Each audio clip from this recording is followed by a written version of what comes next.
শিক্ষার্থীদের কোটা সংস্কার আন্দোলন শুরুতে শান্তিপূর্ণ থাকলেও ১৫ জুলাই থেকে রূপ নেয় সহিংসতায়। সরকারি হিসাবে এতে নিহত হয়েছেন ১৫০ জন। পরিস্থিতির অবনতি হলে গেল ১৯ জুলাই থেকে দেশব্যাপী কারফিউ জারি করে সেনা মোতায়েন করে সরকার। এই পরিস্থিতিতে সেনাবাহিনীর লেফটেন্যান্ট কর্নেল আজমতুল্লাহ পদত্যাগ করেছেন এমন একটি খবর ইন্টারনেটে ছড়িয়ে পড়ে। ফ্যাক্ট চেকিং সংস্থা রিউমার স্ক্যানারের অনুসন্ধানে জানা যায়, কথিত লেফটেন্যান্ট কর্নেল আজমতুল্লাহ পদত্যাগ করার বিষয়টি সত্য নয়, বরং কোনো নির্ভরযোগ্য সূত্র ছাড়াই খবরটি ইন্টারনেটে প্রচার করা হয়েছে।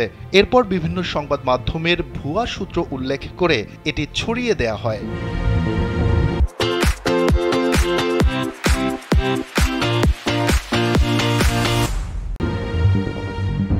অনুসন্ধানে দেখা যায়, গেল ১৯ জুলাই দিবাগত রাত ১২টা ৪১ বাংলাদেশি কমিউনিটি ইন স্পেন নামের একটি ফেসবুক গ্রুপে পরিচয় গোপন রেখে একটি আইডি থেকে লেফটেন্যান্ট কর্নেল আজমতুল্লাহ পদত্যাগ করেছেন সেনাবাহিনীর সদর দফতরে।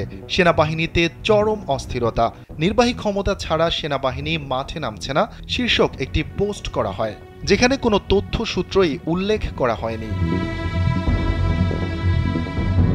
এর কিছুক্ষণ পর ১২টা ৫৩ জাতীয় বিশ্ববিদ্যালয় নোটিশ বোর্ড নামের একটি ফেসবুক গ্রুপে দীপু খান নামের একটি আইডি থেকে একই শিরোনামে একটি পোস্ট প্রচার করা হয়, যেটির সূত্র চাওয়া হলে তিনি দ্য মিরর এশিয়া নামের একটি ওয়েবসাইটে প্রকাশিত প্রতিবেদনের স্ক্রিনশট দেন।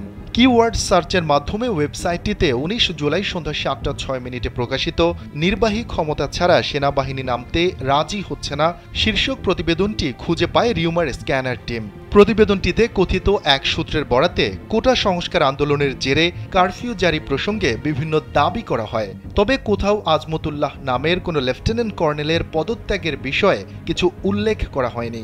এছাড়া দ্য মিরর এশিয়া নামের ওয়েবসাইটটির ডোমেইনটি গেল ৩১ মে কেনা। এটি গেল ১ জুন থেকে কার্যক্রম শুরু করেছে।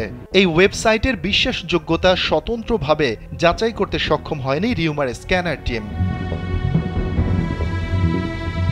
উল্লিখিত পোস্টগুলোর পর কথিত আজমতুল্লাহ নামের সেনাবাহিনীর লেফটেন্যান্ট কর্নেলের পদত্যাগের দাবি প্রথম আলো নামের একটি ফেসবুক গ্রুপ থেকে প্রচার করা হয়। পরে এই দাবিটি মূলধারার সংবাদ মাধ্যম প্রথম আলোর বরাতে ছড়িয়ে পড়তে দেখা যায়। তবে অনুসন্ধানে জানা যায়, প্রথম আলো এমন কোনো প্রতিবেদন প্রকাশ করেনি। গণমাধ্যমটির ওয়েবসাইট কিংবা সামাজিক যোগাযোগের মাধ্যমের প্রোফাইলগুলোতে এমন কোনো প্রতিবেদনের অস্তিত্ব দেখা যায়নি। এছাড়া প্রথম আলো নামের উক্ত ফেসবুক গ্রুপটির সাথে মূলধারার গণমাধ্যম প্রথম আলোর কোনো সম্পর্ক নেই। উক্ত ফেসবুক গ্রুপের একমাত্র অ্যাডমিন হিসেবে মা মাল্টিমিডিয়া নামের একটি ফেসবুক পেজ দেখা যায়। অর্থাৎ প্রথম আলোর নামে তৈরি একটি ভুয়া ফেসবুক পেজ থেকে উক্ত দাবিটি প্রচারের ফলে প্রথম আলোকে সূত্র দেখিয়ে একই দাবি প্রচারিত হয়। একই দাবি সেদিন অর্থাৎ ২০ জুলাই ডেইলি স্টারের বরাতেও প্রচার করতে দেখা যায়, তবে ডেইলি স্টার কর্তৃপক্ষ এমন কোনো সংবাদ প্রকাশ করেনি। এরপর প্রায় প্রতিদিন একই দাবি ফেসবুকে প্রচার হতে দেখা যায়। ৩০ জুলাই এই দাবিটি বিভিন্ন গণমাধ্যম এবং যমুনা টিভির সূত্রে ব্যাপকভাবে ভাইরাল হয়, তবে মূলধারার কোনো গণমাধ্যমেই এই বিষয়ে কোনো প্রতিবেদন প্রকাশ করা হয়নি। এমনকি কোনো বিশ্বাসযোগ্য সূত্র থেকেও এমন কোনো তথ্য জানা যায়নি। রিউমার স্ক্যানার টিম এই বিষয়টি জানতে যমুনা টেলিভিশনের চিফ নিউজ এডিটর তৌহিদুল ইসলামের সাথে যোগাযোগ করলে তিনি জানান, গণমাধ্যমটি এমন কোনো খবর প্রকাশ করেনি।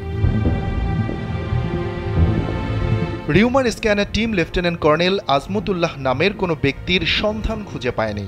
এছাড়া সেনাবাহিনীর কর্মকর্তাদের তালিকা যাচাই করেও এই নামের কোনো লেফটেন্যান্ট কর্নেল পাওয়া যায়নি। শফিকুল ইসলাম শান্ত, কালবেলা।